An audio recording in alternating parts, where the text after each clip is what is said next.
You are watching Conscious Evolution with Wes Heffernan. Time equals expansion or contraction. It's breathing in, breathing out. And when you say time isn't real, what do you mean by that?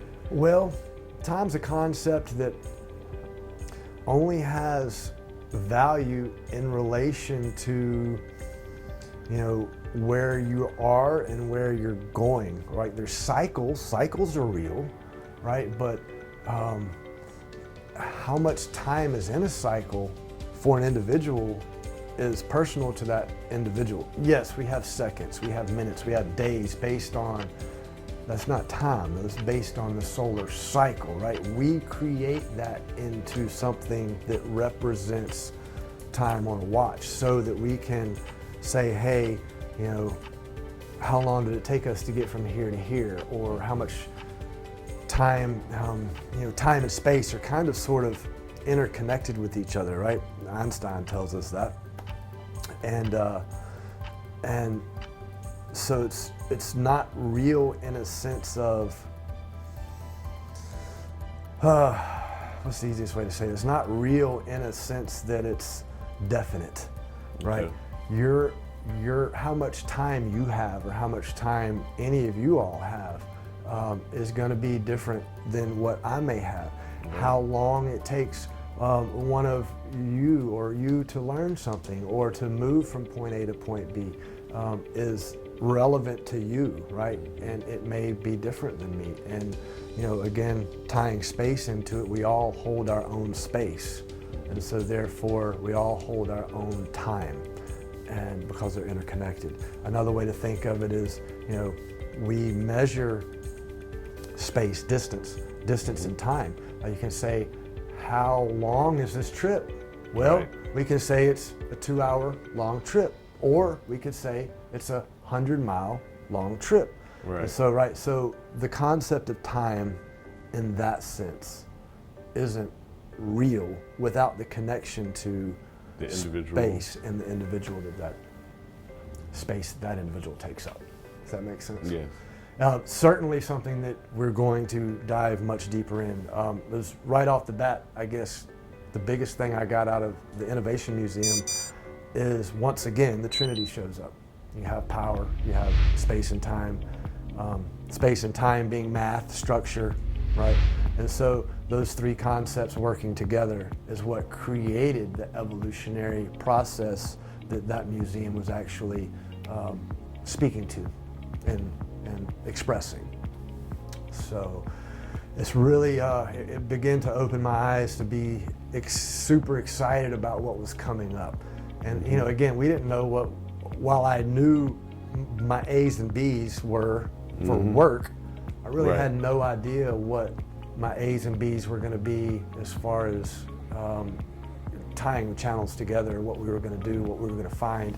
I just was going into it with, I need to tie together my 3 channels, and I need to bring that to life. And And it sounds, like I said in the That quote museum. earlier, it's more than meets the eye. yes, And how did your brother see all of that? In the same way you did, or no. differently? So now he's in a way different. He's taking up a different space than I am, right? He's a couple decades younger than me. However, we do have a lot in common with the way we think. We share the same paternal upbringing, so we do think a lot alike. And at this point, it was just some excitement for me. Later on in the journey, I started having to apologize to him for how crazy some of those things that were happening and that I was doing and I was being led to do, especially once we got to Arizona, to the Grand Canyon, and the work that we were doing in Arizona. Those things tied together in a way that I almost felt sorry for him for the things that he was having to experience, right, or witness me doing. I know this makes no sense, bro, but just gonna have to roll with me for a minute. And we'll get into some of that in a little while. Yeah. Just, he witnessed it, and that's one of the important aspects. Again, the Trinity. You have the observer, you have the witness, and you have the one that is experiencing it. If you want to get into literature, you have your first person, your second person, and your third person. second being witness, first being the one involved, and third person kind of separating themselves from the story and observing it. And so again, the Trinity shows up, and it continued to show up over and over in everything we were doing, this concept of a Trinity in different ways, right? You know, religiously speaking, the Father, Son, the Holy Ghost, spiritually speaking, mind, body, spirit. But there's so many more, like red, green, blue. We're looking at cameras, and if you think of your old television sets, your primary colors are not red, green, and blue. They're red, yellow, and yellow and blue make green. Red, yellow, and blue are your primary colors, which is a concept that I've trying to work through, you know, and it ends up, from what I'm being shown at least, a subtraction and addition. So, you know, yellow, you get yellow by subtracting green from blue, and that leaves you with yellow, or subtracting blue from green. Maybe I'm saying that the wrong way. And you get yellow, and then you add yellow to red, and you get your orange, and you add your red to your blue, and you get your purples. And so it's a interaction, a relationship between these trinities, this trinity of colors that creates everything that we see visually. You know, so there's just so many ways that the Trinity kept showing up for us, for me, during the process. But yeah, we left the museum and started heading south, and the next stop was St. Louis. Okay. We did drive a little bit on Route 66, but it wasn't the old school, old US, you know, like the movie Cars. It wasn't that 66 yet. That comes along after St. Louis. But our next stop is the Gateway to the West. I mean, we're heading west, right? I mean, how can you not go through the Gateway to the West, heading west? Right. So St. Louis was our next one.